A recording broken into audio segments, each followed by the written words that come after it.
기업이 어떻게 하면 경쟁력을 가질까라는 관점에서의 의사결정도 내리겠지만 그게 혹여나 주주이익을 극대화하는데 반하는 의사결정이라고 한다면 그 의사결정을 적극적으로 할 수는 없다는 거죠. 상충되는 법으로 이제 법은 안 그렇죠. 되니까. 상충되는 일이 있을 때 네. 예, 그렇게 판단할 수 있기 때문에 상당 부분 뭐 소액주주든 주주든 이들의 의견이 상당 부분 반영되어 회의가 개최될 가능성이 높다. 저는 이렇게 생각합니다.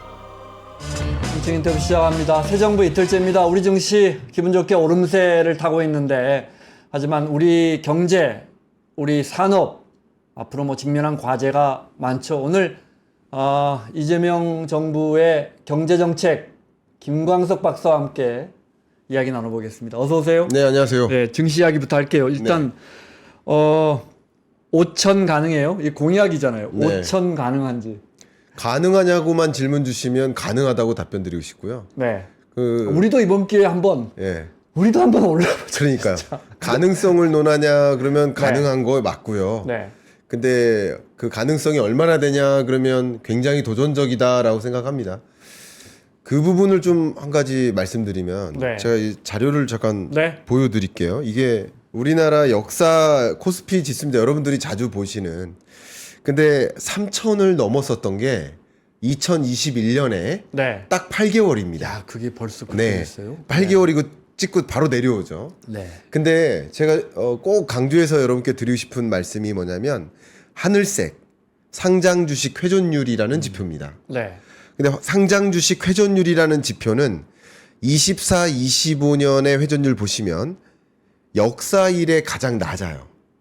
그러네. 역사 이래 가장 낮아요. 저 말은 주식을 잘 사고 팔지 않는다. 예, 일종의 거래량도 비슷하고요. 네. 한국 주식에 대한 관심도 이렇게 설명하면 제일 네. 적절합니다. 네. 그러니까 이게 뭐냐면 그러니까 한국 사람도 한국 주식 안 하고 미국 주식하고 또 외국인도 한국 주식 버리고 미국으로 가고 다 미국으로만 간 거죠. 네.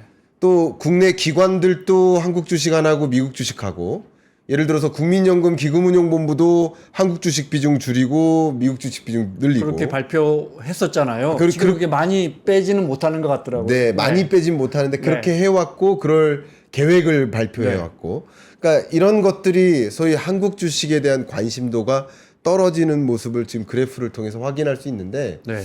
그래서 골자를 말씀드리면 일단 코스피 5천 가능할 수 있는데 그 가능하게 하는 방법론에 있어서 또 이재명 대통령께서 발표했던 네. 그 공약 중에 당연히 뭐 상법 개정 네. 그러니까 이것만으로 가능하냐 이것만으로 가능하진 않다라는 의견입니다. 당연하죠. 그러니까 네. 그 외에 그러니까 이것도 중요하지만 이것은 마치 영양제와 비슷하다 저는 그렇게 평가하거든요.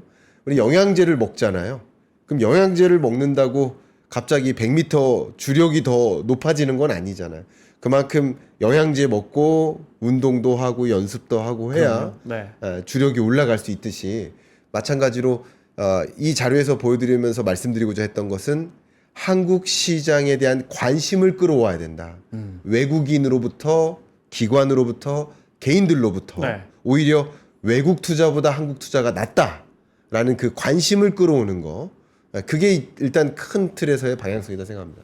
방법은 일단 뭐 상법 개정 같은 경우는 아까 말씀드린 대로 한국 주식시장이 선진화되어 있네 글로벌 스탠다드에 맞네 그러면 한국 주식에 대한 비중을 늘려도 되겠네라는 판단까지는 갈 수 있다고 생각합니다. 근데 그 밖에 왜 한국에 주식 투자하는 게 유리할까라는 관점에서 기본적으로 펀더멘털은 유리한 것들이 형성됐습니다. 한 가지 네. 펀더멘털이 형성된 것은 우리 한국 경제가 재작년에도 어렵고요.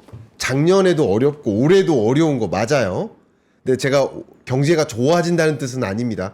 경제가 앞으로 극단적으로 좋아질 것이다. 이렇게 네. 전망을 안 합니다. 근데 3년, 4년, 뭐 6년 동안 평균 성장률이 1.7%니까 안 좋은 경제가 지속된 거 저성장 고착화라고 하죠.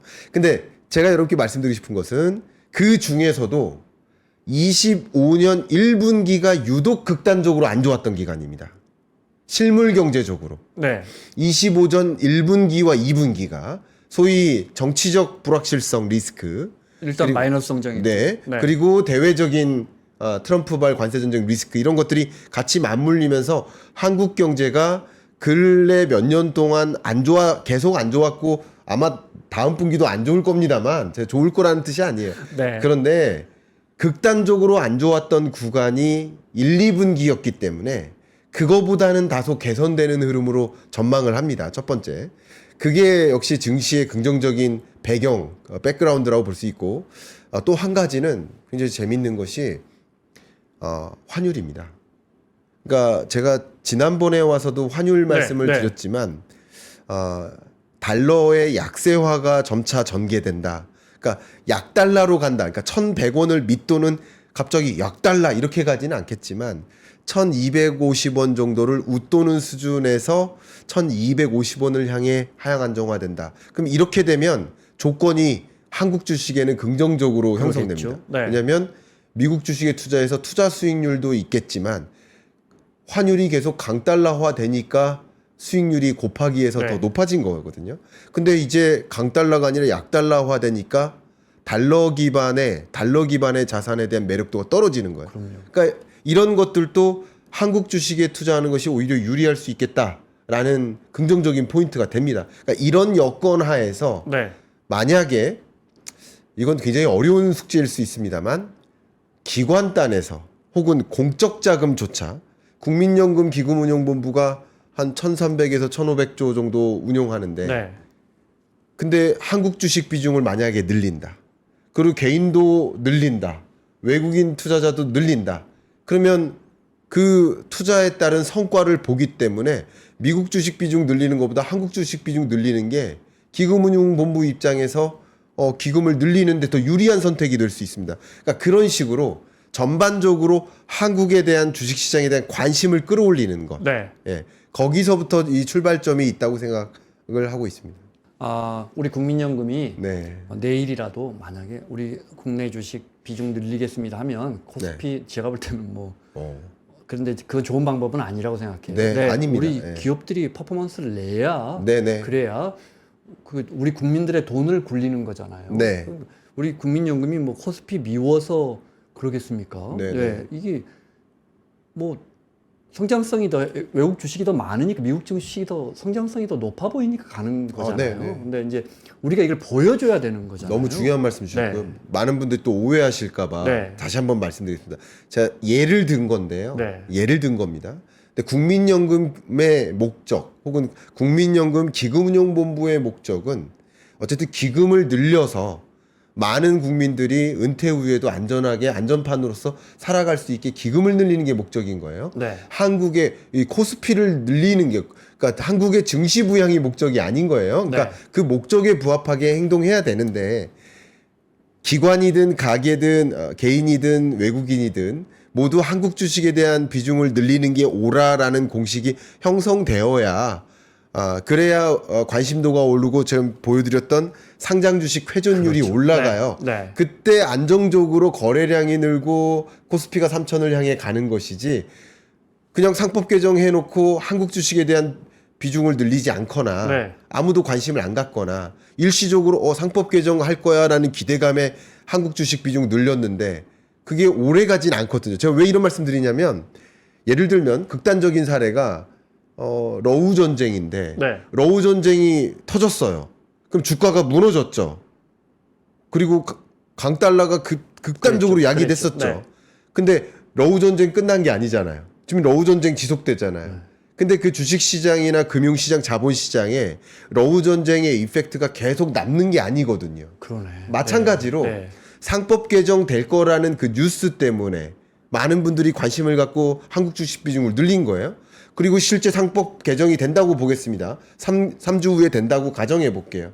그러면 그게 그 소스가 계속 무한하게 한국 주식 비중을 늘리도록 할 것인가? 그게 아니라 일시적으로는 그런 일이 있겠지만 그에 맞물려서 한국 기업 퍼포먼스가 좋을 것으로 기대돼 하는 많은 투자자들의 의사를 설득을 시키는 거죠. 네. 기대되게. 네. 그래서 한국으로 주식 비중을 늘려나가는 돈의 유입이 있을 때 그때 비로소 주가가 지속적으로 상승해서 3천까지 갈 수 있겠죠. 예, 그렇게 네. 생각합니다. 단기적으로 이틀 동안 오른 거 가지고 우리가 뭐 섣불리 예단하기는 어려울 것 같고 네. 내일이라도 또 주저앉을 수도 있고. 그럼요. 네. 근데 예, 뭐 그럼요. 열기가 느껴지긴 하는데. 네. 예를 들어 외국인들이 갑자기 돌아왔잖아요. 네, 뭐 1조 8천억씩 순매수하는 게 10개월 만이래요. 그렇습니다. 뭐 우리가 그 속마음을 확실히 알 수는 없지만 네. 김 박사님 보시기에는 왜 갑자기 이 사람들이 돌아와서 이렇게 갑자기 우리 주식을 사죠? 아, 네. 이 부분 한번 말씀드릴게요. 제가 네. 여러분께 좀 쉽게 설명드리기 위해서 예를 들면 일본에 지진이 났어요. 그러면 여행 일본으로 가시겠습니까? 안 가죠. 외국인들은 안 가요. 네. 근데 1억 2천만 인구는 일본을 떠날까요? 뭐 떠나지 네, 않아요. 그렇죠. 그러니까 이게 뭐냐면 외국에서 본 그 국가적 이벤트가 그 국가에 사는 국민과 외국인의 인식 수준이 이렇게 달라요. 그렇죠. 그렇죠. 다르죠. 네. 그러니까 우리나라 안에서 벌어졌었던 이런 정치적 리스크, 탄핵 정국, 앞으로 어떤 정권이 어떻게 경제 정책을 가져갈지 몰라 하는 불확실성. 이게 외국인이 보기에는 투자 적격한 나라가 아니야라고 평가를 해왔던 거예요. 우리나라하고 또 다른 거예요. 네, 우리나라 네. 국민이 느낀 것만큼. 근데 이제는 탄핵 정국이라는 게 끝나고 마감하고 어쨌든 그게 어떤 사람들은 원하는 정부일 수 있고 어떤 사람들은 원하지 않는 정부일 수도 네. 있어요. 반은 원하고 반은 원하지 않는 정부일 수도 있어요. 근데 어쨌든 불확실성이 해소된 거잖아요. 아, 이 정부가 이런 방향으로 정책을 꾸려가겠구나라는 게 방향성이 나온 거잖아요. 그러니까 불확실성의 해소로 이제 투자 적격한 나라야라고 평가할 가능성이 있죠. 거기에 더더군다나 코스피 5천이라는 공약도 제시하고 네. 상법 개정도 하고 또 경제를 성장시킬 수 있도록 성장 동력을 찾겠다고 하고 이런 여러 가지 경제 정책 방향도 외국인 투자자들이 봤을 때 투자 적격한 나라네 기회도 있겠네 네. 하는 마음으로 들어온 것이라고 저는 평가합니다. 결정되지 않으면 잘 안 들어와요. 그죠? 그 다음에 뭔가 예. 일단락되면 그 불확실한 거 진짜 싫어하는 거야. 상법 개정안 관련해서 두 가지를 여쭤볼게요. 궁금한 게 이제 하나는 원론적인 거. 우리가 이제 집중 투표제를 하고 뭐 뭡니까 감사위원을 2명으로 늘리고 뭐 이런 식으로 대주주의 의결권 좀 제한해서 그러면 우리 거대 기업들의 우량 기업들의 이사회가 정말 좀 싫은 소리도 하고 반대도 하고 네. 진짜 이렇게 될까 네. 이게 먼저 궁금하고 네. 잘 모르니까요. 네, 그런데 네. 한번 가봤어야지 말이죠. 네. 그렇게 해서 개선된 것이 네. 정말 외국인 투자자나 우리 기관 투자자들에게 우리 주식을 사는 유인 효과가 될까? 네. 이 두 가지 어떻게 보세요? 뭐 의견을 드리면 주식 상장 회사는 기업의 정보를 그대로 있는 그대로 공개할 의무가 있습니다. 원래 네. 기본적으로. 그래서 기업 보고서를 다트 시스템에 그렇죠. 주기적으로 공유하죠. 네. 네. 그리고 그 다트 시스템에 공유하는 그 기업 자료를 네. 허위로 작성할 경우 그 기업은 당연히 상장 폐지가 되거나 상당한 그 결격 사유로서 지적을 받습니다. 네. 그걸 감시하는 게 또 금감원이고요. 그러니까 이런 체제하에 있는 거예요. 그러면 이 주식 혹은 이 금융시장을 조금 더 선진화하는 과정에서는 더 오픈하자는 거예요. 기본적으로 더 오픈하자. 그럼 오픈되면 오픈될수록 여러분 잘 모르실 수도 있지만 이 3프로 TV 공간이 완전히 여기 앞에 오픈되어 있어요. 네. 근데 오픈되어 있지 않은 공간하고 오픈되어 있는 공간하고 저의 행동은 분명히 달라질 거라는 거예요.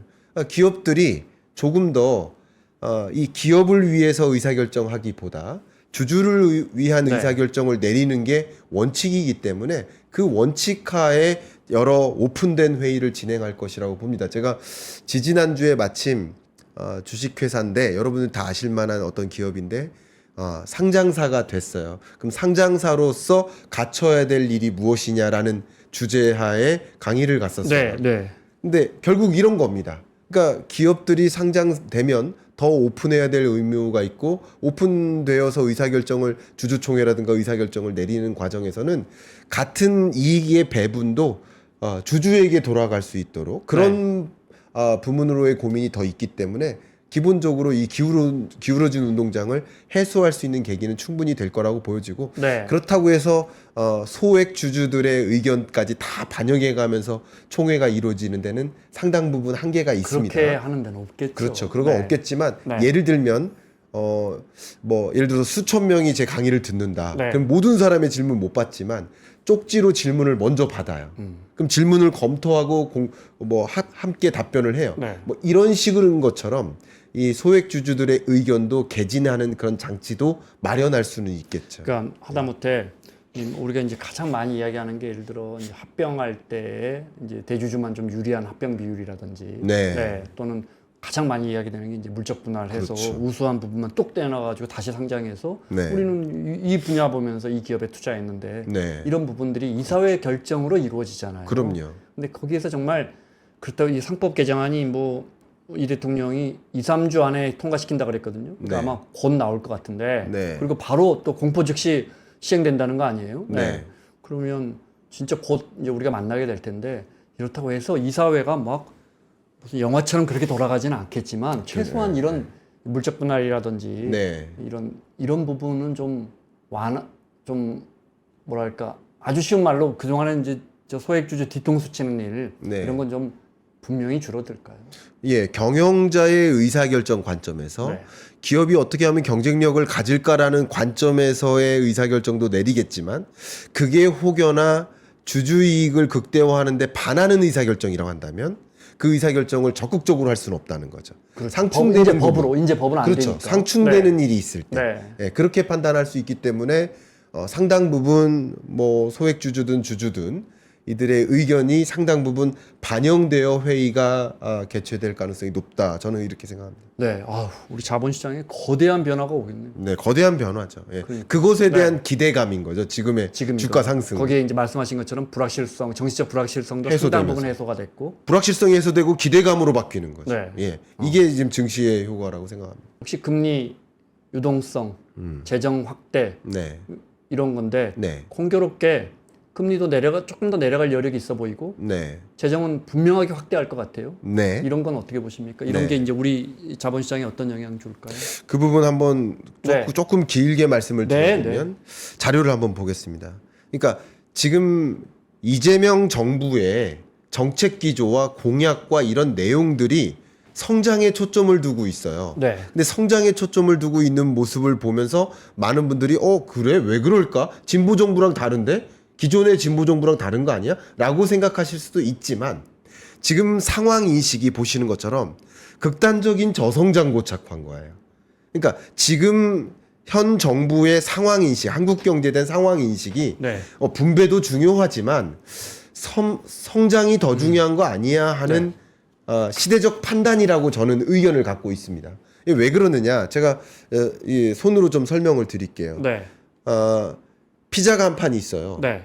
근데 피자가 쪼그라들고 있는 거예요. 그럼 쪼그라드는 피자 가지고 10명이 나눠 먹어야 되는데 이걸 10등분 잘 분배하자라는 것을 고민하기보다는 네.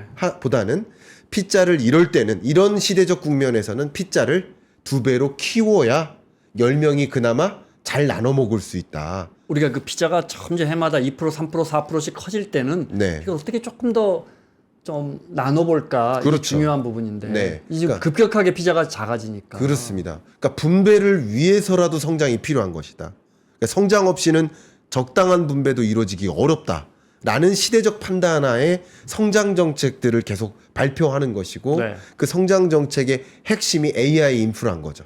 AI 고속도로인 거죠. 일단 그거고요. 네. 그러니까 그것을 위해서 단기적인 대응은 추경이라든가 그밖에 뭐 긴급 민생 안정 장치 TF를 조성해서 물가에 대응하고 뭐 고금리에 대응하고 이런 것들이고 중장기적으로는 이 저성장 국면에서 탈피하자, 고성장 국면으로 가자라는 네. 거예요. 자, 이걸 일단 시대적 과제로서 이렇게 인식한 거고요. 그래서 이 경제 성장률을 지금 0.8%까지 내려왔는데 이 0.8%를 1, 2, 3으로 올리자라는 단기적 과제도 있고요. 근데 여러 정책 기조 중에 하나가 재정 투입이란 말이에요. 그 재정 투입이라는 면에서 저는 개인적으로 이 추경을 정책 공약으로서 대통령 후보로서 제시하는 거는 개인적으로 적절한 것은 아니다라고 생각을 합니다. 왜 그렇게 보시는 거예요? 그러니까 추경은 어쨌든 국회 의결을 받아서 네. 할 수 있는 일이고 네. 그리고 행정부가 뭐 추경이 필요하다는 것을 생각할 수는 있지만 추경이 정책일 수는 없다라는 생각을 저는 개인적으로 하고 있어요. 근데 지금 네. 지금 현재 우리 한국 경제의 상황하에서 추경이 필요하냐 안 하냐라고 질문 주신다면 저는 추경이 필요하다고 생각을 합니다. 왜냐하면 추경의 대주제가 24년에 예산안을 계획할 때 전혀 반영되지 않았던 것들이 지금 나타났다면 예를 네. 들어서 산불이라든가 트럼프발 관세 전쟁이라든가 이것이 우리 한국 경제에 더 하방 압력을 주고 있는데 네. 원래 이런- 추경의 법적 취지는 그런 거죠. 그렇죠. 네. 그러니까 계획 그러니까 25년 예산안을 계획할 때는 없었던 것이 등장했을 때 추경을 편성할 수 있는 거라고 저는 봅니다. 그러니까 지금은 추경을 편성해야 되냐 아니냐라는 것을 논할 때는 편성해야 된다고 의견을 저는 여러 차례 발표해 왔습니다. 근데 정책 공약으로서 추경 편성을 제안하는 것은 오히려 추경 편성이 적절한 시점입니다라는 의견을 드리는 것과 네. 정책 공약이 추경인 것은 좀 아. 다르지 않을까라는 의견을 갖고 있어요. 제가 어떤 정치적 의견이 아니라 무슨 말씀인지 이해했어요. 네. 그런 면에서는 저는 일정 부분 의아함은 개인적으로 갖고 있었습니다. 네. 그러나 어쨌든 그러니까 이런 거군요. 제가 이번에 수학 그 학원을 새로 등록하고 뭐 물리학 이런 거는 교과서를 2권 더 사서 열심히 해보겠습니다. 네. 이런 정책이 나와야 되는데 제가 97점을 맞아보겠습니다. 예. 이렇게 제시하는 건 좀 이상하다 이 말씀이신 거예요? 그것도 뭐 솔직히 제가- 예, 네. 의견도 그런 부분도 의견상 그러니까 추경이라는 법적 정의상 네. 어, 언젠가부터 추경이 예. 사실은 성적 더 올리기 위한 방법으로 그렇죠. 성장률도 올리기 방법론. 위한 방법으로 예. 성장률이 자꾸 이게 무거워지니까 그리고 공약으로서 제시하는 뭐 그런 의미에서는 아까 지금 이제 기자님께서 설명해 주신 그런 부분은 공약이 코스피 5천인 거 이것도 저는 이게 개인적으로 적절한 공약이라고 생각은 안 합니다. 예. 그러니까 이런 거군요. 코스피 5천을 만들기 위해서 이런 걸 하겠습니다. 상법 이런 게 개정을 공약이 돼야 추진한다. 한다. 예, 그런 게 공약인 아. 건 막 그래서 코스피 5천 시대를 좀 만들어 보겠다. 네. 이거는 방향성일지 모르지만 네. 저는 이제 그런 이제 이해했습니다. 의견을 갖고 이제 있을 뿐입니다. 이해했습니다. 네. 근데 어쨌든 지금 상황에서 네. 자 0.8% 성장률의 의미가 우리 한국 경제가 역성장을 그동안 3번 했거든요. 역성장을. 네. 1980년에 오일 쇼크에 따른 충격. 그리고 IMF 외환 위기 때 마이너스 5.1% 역성장. 그리고 팬데믹 경제 위기 때 마이너스 0.7% 역성장. 네. 이 그래프로 나옵니다. 역성장을. 근데 80년도 그래프를 지금 빼서 지금 안 보이시지만 3번의 역성장이 있었어요. 근데 그 역성장을 제외하고 가장 낮은 성장률을 기록했던 게 글로벌 금융위기 때입니다. 2008년에 0.8%입니다. 네. 그리고 올해 또 0.8%예요. 그러니까 쉽게 말해 지금 2008년 글로벌 금융위기 수준이네요. 그죠? 글로벌 금융위기 당시의 한국 경제 그러네. 상황하고 같은 거. 네. 그러니까 다른 건 네. 몰라도 GDP 성장률로만 보면. 네. 근데 GDP 성장률 자체가 그 나라 경제를 진단하는데 얼마만큼 큰 영향력이 있는지를 아시니까 상당 부분 있다. 그러면 이런 제로 성장하는 나라에서 추경을 편성하지 않는 것은 아니다. 그래서 두 가지 중에 하나 고르는 거거든요. 경기 부양이 우선이냐, 재정 건전성이 우선이냐. 그러니까 두 가지 중에 이게 상충되는 거거든요. 네, 네. 근데 지금은 경기 부양이 우선인 게 맞다라고 저는 공감하고 있는 겁니다. 근데 어쨌든 이제 증시라는 관점 혹은 뭐 자산 시장이라는 관점에서 봤을 때 재정 정책도 적극적으로 경기 부양적으로 확장 재정을 편성해요. 네. 30조 가량의 추경이라든가 또 어쩌면 4분기에 편성되어 있을 법한 예산도 좀 조기에 충당을 한다든가 뭐 이런 것들은 적극적 재정이 될 겁니다. 네. 그럼 재정 정책도 그렇고 통화 정책도 말이죠. 지금도 3.5%의 기준금리에서 2.5%의 기준금리로 인하해 왔는데 그래프를 한번 보여드리면 네. 그러니까 한국만 기준금리를 인하하는 게 아니라 세계적으로 통화정책 기조를 완화적으로 전환해 나가는 흐름인 거예요. 네. 그러면 왜 금리를 인상했고 왜 금리를 인하하고 있는지를 정의하면 좋겠죠. 왜 인상했을까요? 22년에 초인플레이션을 만나면서 네. 자료를 간단하게만 보여드리겠습니다. 유럽도 22년 당시 정말 41년 만에 초고물가를 만났고요. 근데 그 물가 상승률이 목표하는 수준에 지금 안착했어요. 네. 그러니까 적정 금리를 찾아 금리를 인하해 나가는 여정이고 유로존입니다 이게. 그리고 미국 같은 경우도 41년 만에 초고물가를 만나고 그때 대대적으로 금리를 인상했다가 지금은 이 2%라는 목표 물가 수준에 부합하게까지 오니까 금리를 점진적으로 인하하는 거다. 미국도 그런 것이다. 우리나라는 어떤 것인가? 우리나라 물가 상승률이 6.3%로 IMF 외환위기 이후 가장 높은 물가를 만난 거예요. 24년 만인가 그렇습니다. 그리고 그 물가 상승률이 지금은 2%, 1.9%로 내려왔습니다. 그러니까 목표 물가 2%를 밑돌아요. 네. 그러면 2.5% 이상의 금리를 유지하는 게 적절한 통화 정책이 아닌 거예요. 그렇죠. 다른 네. 것도 봐야 네. 되지만. 네. 근데 이 부분에서 제가 한 가지만 더 말씀드릴게요. 제가 왜냐면 이렇게 방송을 하면 대중분들이 오해를 하세요. 아니 지금 물가 사상 초 고물가고 이재명 정부도 고물가라고 인식하고 있는데 아니 물가 상승률이 낮아서 문제라고 이렇게 표현하는 게 맞습니까? 그 통계 잘못된 거 아닙니까? 이런 표현들을 많이 하십니다. 그러니까 제가 이 부분 설명 잠깐 드리겠습니다. 물가가 떨어지는 게 아닙니다. 물가는 여전히 작년까지 지독하게 올랐는데 그 물가에서 여전히 1.9%가 또 오르는 거예요. 네. 그러니까 가혹한 고물가인 거 맞아요. 근데 중앙은행 입장에서 기준금리를 적정금리를 결정하는 과정에서는 물가를 고려하는 게 아니라 물가 상승률을 고려하는 것이다. 이렇게 보시는 게 좋겠습니다. 네. 그럼 그거 그분 우리가 계시죠? 쉽게 착각하는 것 같아요. 예, 많은 분들이 좀 오해하실까 봐. 네. 이거 원래는 2,000원이었는데 이게 3,000원이고 네. 3,050원 여전히 비싼데 뭘 물가가 내렸다는 거야. 그런데 그렇죠. 사실은 통계 당국에서는 50원 오른 것만 보는 거잖아요. 그렇습니다. 네. 예, 상승폭을 보는 것이고 네.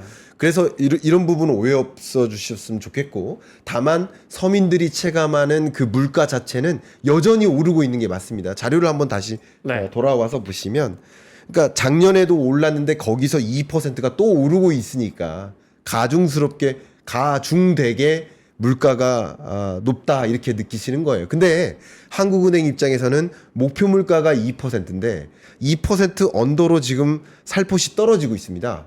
이 부분을 제가 강조하고 싶은데요.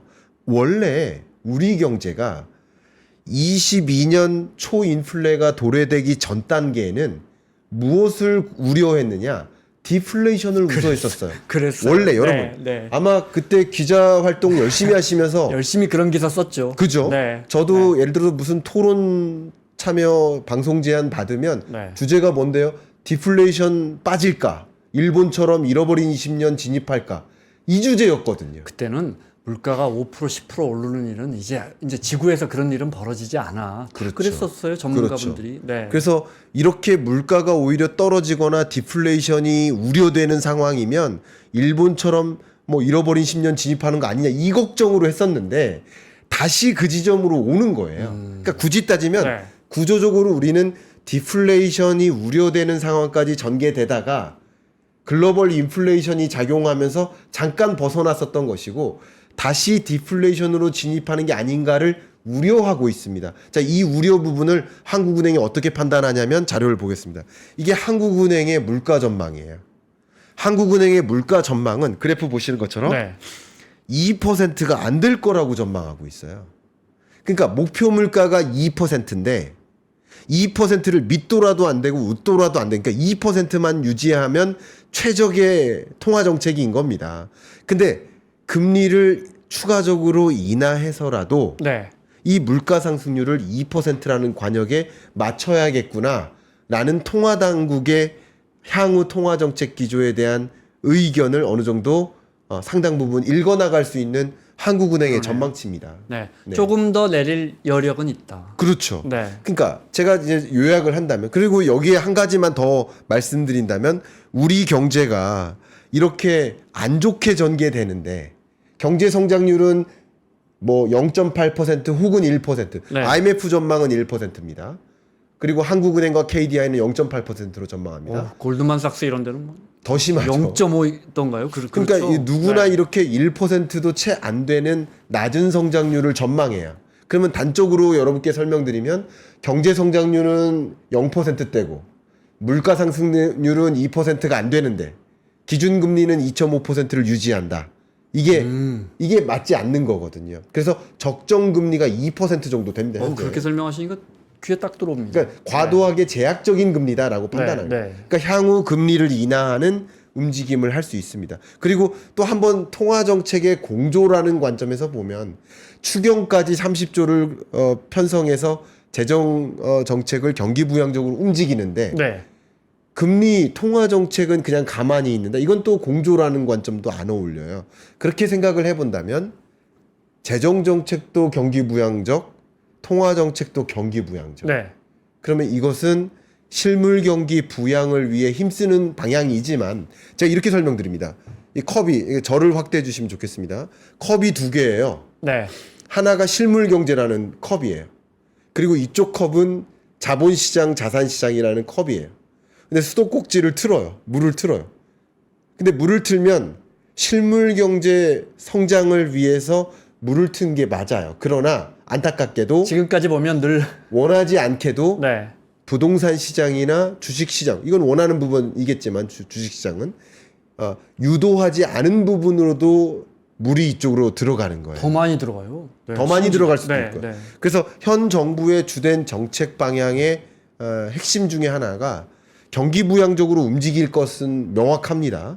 그런데 재정 정책과 통화 정책을 경기 부양적으로 움직이는데 이게 부동산 시장으로 돈이 집중되는 것을 막아야만 실물 경제 성장을 더 견인할 수 있어요. 이 부분에 대한 고민도 집중될 필요가 있다. 이렇게 의견을 드리고 어쨌든 경기 부양과 자산 자본 시장에는 기존보다 긍정적인 여건이 형성되는 게 맞죠. 네. 이런 관점도 많은 분들이 하반기 주식시장이나 자본시장을 좀 가늠하시는데 좀 판단 기준이 될 거라고 생각합니다. 그런데 네, 요 그림이 그려지면 우리는 툭하면 이게 올라요. 네, 오늘 지금부터 이제 그 이야기 해볼게요. 한 네. 20분 남았는데. 네, 부동산 시장이 처음에 강남 한복판에 조금 움직였거든요. 네. 그지만 그들만의 리그로 네, 이 점점 확장될, 사실 이런 말 언론인으로서 이런 말 하는 것도 부담스러워요. 네, 이런 말들이 합쳐져서 진짜 시장을 움직이거든요. 네, 네, 네. 근데 진짜 그렇게 지금 이 부동산 열기가 약간 이게 근데 인화력이 장난이 아니잖아요. 네, 이 그렇습니다. 부분은 어떻게 보시는 거예요? 네, 그 부분 좀 말씀 좀 네. 드려보죠. 일단 그 현상을 먼저 확인하시고 그리고 이제 그 부분에 대해 의견 그래요. 드려보는 네. 방식으로 네. 하겠습니다. 자료를 한번 보시면 이제 이게 오늘 아침에 이제 자료를 다운받아서 여러분께 공유해 드리는 건데 이 왼쪽이 집값 상승 지역과 하락 지역입니다. 화면을 근데 키워주십시오. 예. 네. 근데 금주 상승률이니까 아이고. 이게 지난주 대비 얼마나 상승했나를 보여주는 건데 보시는 것처럼 대부분 어디에 상승하는 지역이 강남, 양천, 서초, 성동, 광진 이런 지역이고요. 네. 그죠? 다 거의 다 서울이죠. 근데 금주 하락한 지역이 어디입니까? 거제, 부산, 대전, 그죠? 그러니까 대구, 5대 도시도 울산, 뭐 5대 도시. 네. 자, 이렇게 됩니다. 이게 전주 대비 이번 주인 겁니다. 네. 그리고 역시 전년 말 대비, 그러니까 12월 31일 집값 대비로 네. 얼마나 상승했냐를 봐도 전년 말 대비도 다 서울 네. 혹은 과천입니다. 서울에 있는 각 구 혹은 과천. 영등포는 아마 저 여의도 재건축이 견인했을 거고. 네. 네. 그리고 전년 말 가장 많이 하락한 지역들을 보면 또 이런 지역들입니다. 자, 이게 지금의 현황을 한눈에 볼 수 있는 그래프라고 저는 생각을 합니다. 네. 그대로 제가 캡처해서 가져온 거고요. 자료를 좀 보시면 이제 지수로 보시면 좋겠습니다. 이제 서울시 아파트 매매 가격 지수를 KB 빨간색 지수 말씀하시는 그렇습니다. 거죠? 네. 빨간색. 그리고 수도권은 완만한 우상향이죠. 근데 5개 광역시는 언제까지 더 떨어질지 모를 만큼 계속 떨어지기만 하고 있죠. 네. 2년 동안. 네, 이게 소위 여러분들이 말씀 많이 나누시는 양극화라는 개념이죠. 양극화. 저는 기존 22년, 23년, 4년, 5년 경제 전망서에서 이런 현상을 이제 비대칭화라고 표현을 했는데 네. 비대칭적으로 움직인다는 거죠. 근데 어쨌든 여러분들이 많이 쓰시는 표현은 양극화에 해당됩니다. 자, 이 양극화 현상이 일어난 거고요. 이걸 이제 증감률로 보시면 좋은데 자, 서울과 5개 광역시 빨강색과 초록색을 비교하시면 5개 광역시는 이미 22년 중반 이후 조정되어서 한 번도 플러스로 전환되지 않았죠. 네. 계속 마이너스인 거예요. 계속 마이너스. 근데 빨강색 서울은 24년 중반 들어서 플러스로 전환되고 계속 플러스를 유지하죠. 네. 그러면 이게 뭐예요? 서울은 계속 22년 중반 이후, 그러니까 22년 중반 정도가 역사상 최저가 가격이란 뜻이죠. 이 그래프로만 보면. 그리고 이후 계속 서울 집값은 아파트 가격은 평균적으로 오르기만 했고, 네. 5개 광역시는 계속 떨어지기만 했다. 이렇게 이게 현상입니다. 그러면 이 현상을 제가 이 부분 말씀드릴게요. 이 현상을 이재명 대통령은 어떻게 인식했을까? 전 어떻게 이 현상이 문제는 있어 보여요. 그죠? 양극화라는 문제는 있어 보여요. 근데 이 문제를 어떻게 해결할까라는 것은 이 현상을 어떻게 받아들이냐가 중요한데 그렇죠. 네, 네. 이재명 대통령은 어떻게 이해하고 있을까? 그게 유세 현장에서 한번 말씀 주셨고 MBC 방송에서 또 한 번 비슷한 말씀을 네, 네. 주셨는데 저는 그 말씀을 좀 받아 적었었어요. 핵심 문구를. 그 부분을 여러분께 한번 공유를 해드리겠습니다. 이겁니다. 가격이 오른다고 힘들여 압박할 필요 있습니까? 수요 과다로 집값이 오르면 세금으로 수요를 억제하는 것이 아니라 공급을 늘려서 적정한 가격을 유지하도록 하겠습니다. 저는 사실은 그동안 보수 진영의 입장이에요. 보수 진영의 인식, 입장하고 보수 진영의 인식. 네. 인식이. 네. 자, 그러면 제가 이 부분 말씀드릴게요. 가격이 오른다고 굳이 압박할 필요가 있냐라는 얘기는 서울시를 중심으로 집값이 상승해 왔는데 그걸 세금이라든가 네. 기존 진보 정부가 해왔던 방식으로 압박하진 않겠다라는 의견인 거예요. 실제 어떤 식으로 부동산 정책이 단행될지는 우리는 좀 지켜봐야 됩니다만 현재까지 의중은 이겁니다. 네. 네. 자, 그리고 그 방식이 아니라 오히려 공급을 늘려서 수요와 공급을 균형되게 만들어서 안정적으로 할 수 있지 않겠느냐. 근데 여기 현실인지 속에서는 양극화라는 현상은 막을 수 없는 일이다라고 생각하시는 경향이 네. 좀 있어. 네. 굉장히 조심스럽습니다. 죄송합니다. 그리고 네. 제가 한번 해석해 본 거고 저의 해석이 틀릴 수도 있습니다. 근데 저는 그렇게 말씀을 해석을 해 본 겁니다. 네. 자, 그러면 제가 이게 어떤 상황 인식이냐면요. 조금 다른 주제로 비유를 해 볼게요. 우리나라에 저출산 특위가 있습니다. 그럼 저출산 특위가 지난 한 8년여 동안 초반 5년 동안은 어떻게든 막자. 저출산을 막자. 그래서 출산율을 다시 끌어올리자. 이게 저출산 대책이었었어요. 대응하자. 맞서 싸우자. 네. 그러다가 지난 약 3, 4년 전부터 대응이 아니라 순응으로 바뀌었습니다. 이 저출산되는 현상은 어차피 막을 수 없으니 저출산 고령화 인구 감소 사회를 우리는 분명 받아들여야만 하니까 차라리 이렇게 달라진 사회에 최적화하자.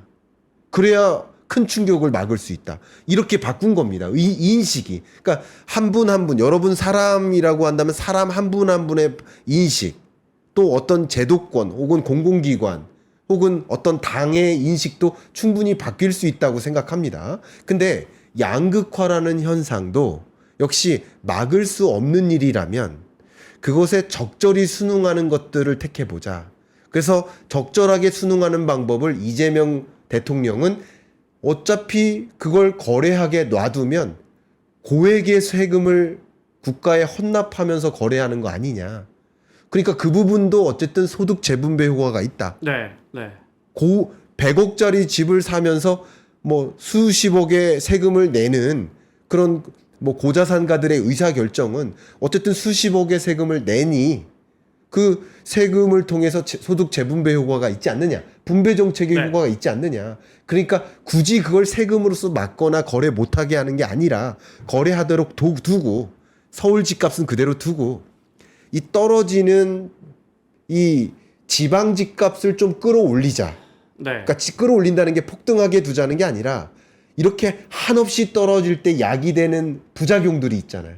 악성 미분양이 쌓인다든가. 그러니까 1분기 GDP가 마이너스 0.2%를 기록했던 이유는 여러 가지 것들이 복합적이지만 소비도 감소했고 설비 투자도 감소했고 다 감소했지만 특히 감소한 게 건설 투자예요. 네. 건설 투자가 마이너스 3.4%가 네. 그렇습니다. 그러니까 악성 미분양이 이렇게 쌓인 이상 기업들의 건설사들이 추가 건설도 안 하고 그게 또 경제 성장을 제약해요. 일자리도 제약하고. 네. 그러니까 이런 상황 인식하에 그래도 이건 놔두고 또 세금 많이 내게 해주고 그리고 지방 집값은 어느 정도 이렇게 한없이 하락하는 것은 또 그것도 정상화가 아니니까 네. 나름 정상적인 가격을 형성하게 해야 미분양이 급격히 해소되겠죠. 그러니까 제가 판단하기에는 미분양 해소를 굉장히 중요한 포인트로 가져가고 있다. 이게 이 상황 인식이다라고 저는 해석을 해봤습니다. 지방의 수요는 어떻게 살립니까? 근본적으로 수요를 살려야지. 그렇지 않으면 대책이라는 게 이제 미분양 뭐 저 중공업 미분양 정부가 뭐 저 건설가로 사준다든지 매입해 준다든지 LH에서 네. 뭐 이런 대책밖에 나올 수가 없거든요. 그 부분을 말씀드리겠습니다. 기본적으로 자 저의 상황 인식을 공유 하나 해드릴게요. 자료를 네. 찾아서 지금 보여드리겠습니다. 저의 상황 인식 하나를 드리면 왜 이렇게 양극화가 일어날까라는 것을 판단할 때 가장 제가 관심 있게 보고 있는 지표가 이 지표입니다. 자료 한번 보십시오.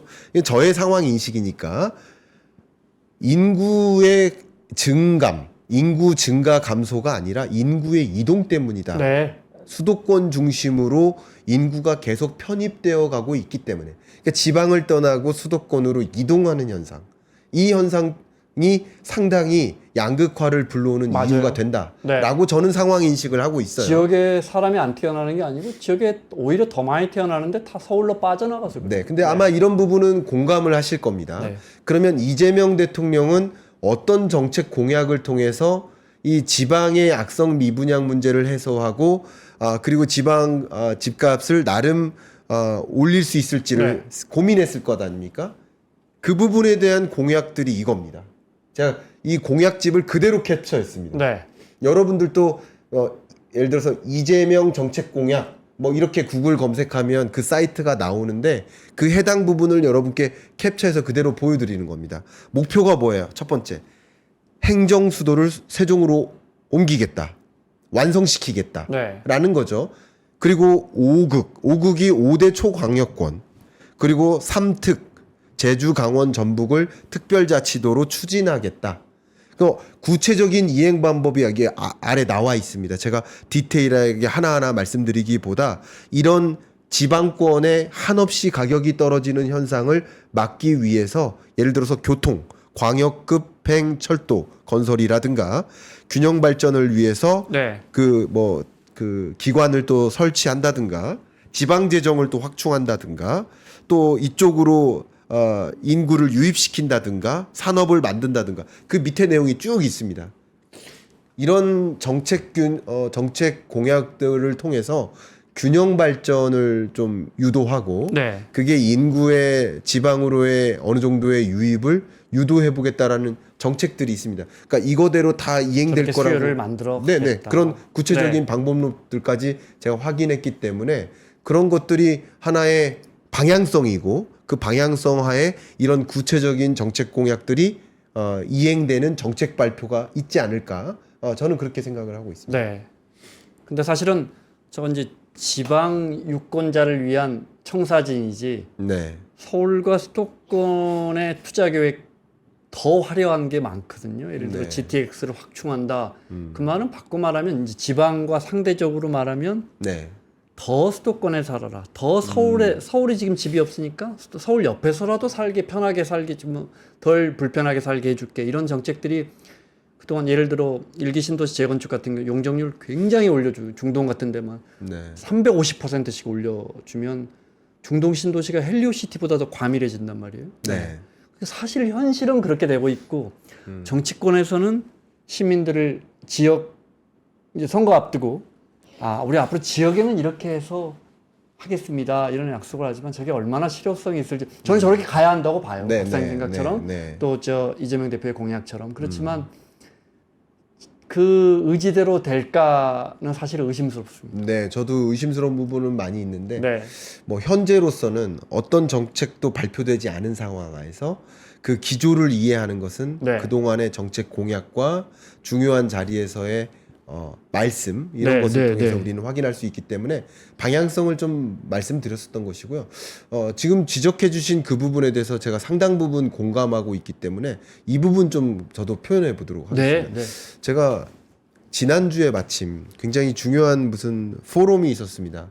부동산 초양극화 해법은 오, 이라는 네. 정책 토론회에 참석을 해서 제가 드렸었던 좀 목소리 높여서 말씀드렸었던 게 뭐냐면 그동안의 양극화 해소라는 정책 방향이 어떤 식이었냐면 서울에 있는 공공기관을 떼다가 지방으로 그랬죠. 옮기자. 네. 그러면 그 지방에 나름 도시, 혁신도시, 예를 들어 나주 혁신도시 이런 게 생기지 않겠느냐. 그럼 양극화를 해소할 수 있지 않겠느냐. 네. 근데 굉장히 재밌는 게 그 해당 지방의 집값을 안정적으로 상승시키도록 유도하는 인구를 유입시키도록 유도하는 정책은 될 수 있어요. 근데 이것은 양극화의 해법은 안 된다라는 말씀을 드렸어요. 왜 그러냐? 서울에 있는 공공기관을 떼면 예를 들면 아까 한전부지 있죠. 삼성동에. 네. 그럼 한전을 이사 가게 만들면 거기가 공터로 남아 있을 거라는 전제여야 돼요. 근데 공터로 남아 있지 않고 초혁신 도시가 또 형성이 되죠. 그렇죠? 네. 그러니까 그런 관점에서 오히려 이것은 서울에 있는 무언가를 옮기는 것이 양극화 문제를 해소하는 건 아니다. 그 격차는 더 멀어질 수 있다. 오히려 문제 인식이 지방의 인구 감소, 인구 소멸, 지방 소멸, 그리고 가격이 한없이 하락하는 거. 그러니까 서울 집값은 그대로 두고 일단은 첫 번째, 네. 일단 그대로 두고 지방 문제를 해결하자라는 접근에서는 접근할 수 있다고 생각합니다. 근데 이 정책 공약들을 보면 대부분 서울에 있는 걸 이쪽으로 옮기자라는 것보다 새로운 무언가를 지방에 두자 하는 네. 접근의 정책 공약들이 많습니다. 네, 그래서 그런 부분에 있어서는 좀 다소 희망을 가져봐도 되지 않을까 네. 하는 의견도 좀 드려봅니다. 네. 네. 우리 새 정부의 경제 정책 살펴보고 있어요. 네. 언급하지 못한 부분들, 특히 우리가 오늘 산업 업종별 산업별은 살펴보지 못했거든요. 네. 그 밖에라도 정책 조언을 좀 해주신다면. 네, 정책 조언을 좀 하도록 했죠. 그러니까 지금 정책 예를 들어서 뭐 이렇게 굉장히 많은 경기 부양책과 구조적으로 어떻게 혁신하겠다라는 방향성을 제시해 주셨는데, 근데 뭐 제가 보기에는 뭐 이렇게 정책 공약으로서 어울리지 않는 부분이 있거나 좀 이렇게도 좀 했으면 좋겠다 네. 하는 의견들도 많이 있었는데, 한 가지 좀 말씀드리면 단기적인 대응책을 먼저 고민을 했습니다. TF를 형성시킨다든가 하는 단기적인 민생 안전을 위기 대응 TF. 예, 네. 그거 맞습니다. 그거 틀린 게 아닙니다. 그렇게 해야 된다고 생각합니다. 근데 저는 이번 기회에 구조적으로 이게 이재명 후보 시절 캐치프레이즈가 다시 뛰는 대한민국이었거든요. 정말 이 고성장에서 저성장으로 내려오다가 더 내려가는 게 아니라 아예 이 그래프를 이제 골짜기를 지나서 다시 올라가는 정말 다시 뛰는 구조로 만들려면 잠재 성장률 자체를 끌어올려야 되고, 잠재 성장률을 끌어올리려면 우리 한국이 갖고 있는 것이 생산 요소가 토지도 없고 자원도 없고 인구는 감소하고, 네. 그러면 이 3대 요소가 다 없는 거예요. 더 줄어드는 거예요. 또 이 잠재 성장률을 계산할 때 3개의 레고 블록을 쌓아서 계산하는 건데, 하나의 레고 블록이 노동 투입, 그 다음 레고 블록이 자본 투입, 맨 위에가 총 요소 생산성인데, 기술력. 네. 네. 근데 이 밑에 있는 이 2개의 레고 블록은 쪼그라들기만 해요. 그럴 수밖에 없고요. 네. 그러면 어떻게 하면 맨 위에 레고 블록이라도 키울까를 고민하는 게 잠재 성장률을 끌어올리는 거라고 볼 수 있습니다. 네. 네. 그러니까 이럴 때일수록 우리 한국이 범용 기술이라고 해서 모든 기술적 영역에서 다른 나라들보다 우위에 있으려고 하기에는 시간적으로 많이 어렵다라고 생각합니다. 이미 중국으로부터 많이 추월이 됐고. 네. 그래서 우리 한국이 그 어떤 나라로부터 추격을 불허하는 기술 영역을 선정하고, 그리고 그 해당 기술 영역에 R&D 예산을 집중하고, 네. 집중할 때 민간 R&D 예산도 적극적으로 편승할 수 있도록 유도하고, 그리고 그 기술 영역의 인재들을 적극적으로 육성하는, 그것만이 맨 위에 있는 레고 블록을 끌어올릴 수 있는 것이다. 네. 저 그래서 강조하고 싶은 것은 그냥 이렇게 아까 계속 보여드렸지만 성장률이 끊임없이 내려오는 흐름을 또 한 번 더 지속하는 게 아니라 이 한국의 일본화라든가 이렇게만 가는 게 아니라 이제부터 다시 우상향하는 기조로 갖기 위해서는 네. 중장기적으로 한국 경제가 어떻게 성장하고 도약할지에 대한 구조적인 대응입니다. 첫 번째. 네. 그러니까 경기적인 대응이 아니라 지금 단기적이고 위급한 것들, 민생 안정 이것도 중요하지만 산업 구조를 재편해야 구조적인 변화, 예, 네. 구조적인 대응에 대한 심층적인 논의와 고민, 그리고 그것은 부디 이념이 없었으면 좋겠습니다. 이념 없이 갔으면 네, 좋겠습니다. 네. 제가 예를 들어서 여러분들이 저를 보시면 어떤 이념인지 모르시겠지만 예를 들면 긍정하는 거 신재생 에너지 저 굉장히 긍정합니다. 그렇다고 원자력을 부정하면 안 된다고도 생각합니다. 심지어. 근데 그런 식으로 이 기술에 이념을 입히고 산업에 이념을 입히는 게 아니라 어떤 산업 섹터가 우리 한국 경제 성장에 도움이 되고 네. 해외로부터 수출 기회를 더 가져가고 하는 그 기술 영역과 산업 영역을 한번 제대로 선정해서 여야를 떠나서 그리고 그 영역을 여야를 떠나서 기술 로드맵을 만들고 장기적으로 끌고 가야 된다 생각합니다. 왜냐하면 정권이 바뀔 때마다 투입되는 기술 예산이 바뀝니다. 네. 그럼 5년 동안에는 여기에 집중했다가 그 다음 5년 이거 버리고 다른 데 집중해. 계속 기술이 후퇴하는 거예요.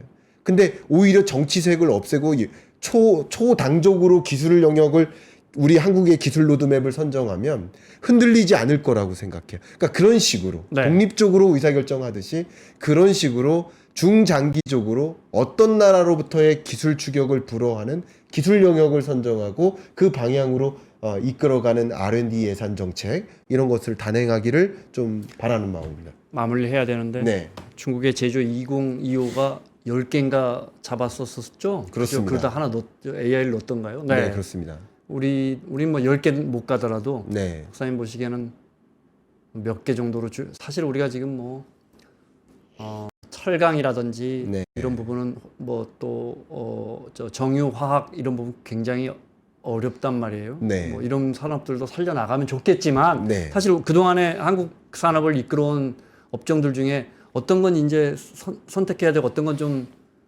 포기해야 할 상황이고 그렇습니다. 또 새 업종으로 옮겨가야 할 시간이란 말이에요. 네. 어떻게 보세요? 일단 한 가지는요. 네. 요즘 말이 많이 안 나오고 있는데 사실 AI도 전기 없으면 안 돼요. AI도 통신 인프라 없으면 안 돼요. 네. 이 기초 기술들이 굉장히 중요합니다. 기초 인프라가. 그런 관점에서 우리나라가 아직까지도 세계적인 경쟁력을 갖고 있는 게 ICT 인프라입니다. 소위 통신 인프라입니다. 5G 말이죠. 네. 근데 지금 지난 MWC 갔을 때도 느꼈지만 6G를 외치고 있어요. 세계 많은 통신사들이. 네. 근데 우리나라 안 외치고 있어요. 6G를 선점해야 됩니다. 그러니까 IT 산업만큼은 절대 내주면 안 돼요. 지금 1위니까. 독보적인 1위고 인프라 면에서 사용률 면에서 어떤 면에서 1위니까 네, 네. ICT 인프라 영역은 절대 내줘서는 안 된다라는 의견을 또 갖고 있고요. 세계적으로 또 경쟁력을 우리나라 갖고 있는 게 화학 플랜트 엔지니어링 사업입니다. 그래요. 예, 네. 이것도 굉장히 우수한 기술력과 그 트랙 레코드를 갖고 있습니다. 그리고 원전 수주도 마찬가지예요. 네. 해외 원전 수주.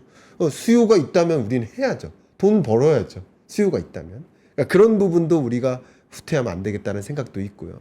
그리고 반도체 영역만큼은 절대 내줘서는 안 된다. 그거요? 근데 네. 이미 메모리 반도체 영역의 5대 기술 영역조차 중국이 거의 같은 수준으로까지 추격해 왔는데 지금에서야 다시는 이것을 추격당하지 않도록 더 한번 로드맵을 짜고 네. 우리가 독단적으로 뺏기지 않을 수 있는 기술 영역을 한번 그 공학자 한국 공림원 한림원이라든가 이런 기관들이 있습니다.